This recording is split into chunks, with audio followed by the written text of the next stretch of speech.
Hello everyone, in this video we will learn how to use custom formula in data validation step by step. So let's start. This is my Excel and here you can see I'm going to create here one column, the name list. So here I'm going to set the custom formula for prevent the duplicate entries. So simply select the entire column. So I select here the entire A column. Okay, then go to the data tab. In data tools have data validations option. Just click on this drop down arrow and select the first option, data validation. And here you can see the one dialog box is open, data validations. In settings tab, in validation criteria, in allow, just click on this drop down arrow and click on the custom and enter here the formula to prevent the duplicate entries. So you can enter here the custom formula is equal to, enter here the count if, okay, then in bracket. After that, select the entire column. So I select here the A column entire and you can see A column is selected. Now just press the F4 to lock the cell range, okay, column range, okay.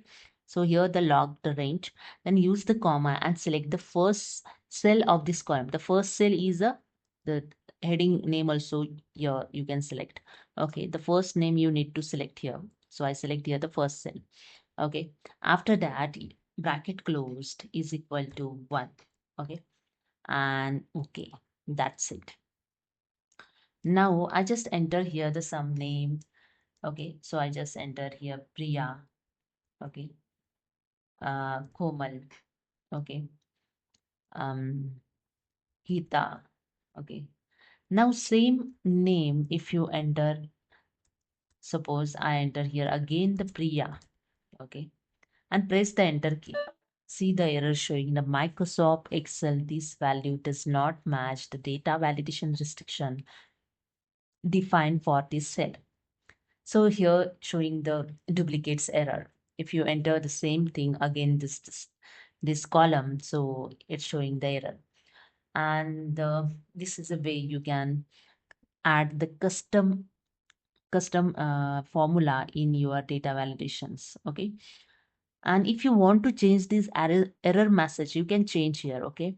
So I show you the how to change it. So simply select the entire column, again go to the data validations. In data validation you can see the third tab is error alert. You can enter here your own error message. So I just enter here error and I just enter here duplicate entries, okay, entry duplicate entry, okay, and click on okay.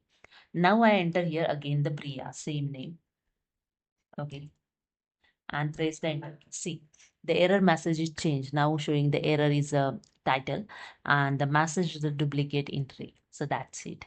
So this is the way you can change the error message also. Okay. So you can easily use here the custom formula for prevent the duplicate entries in uh, data validations. Okay. So hope you understood. If you like this, please subscribe. Thank you so much.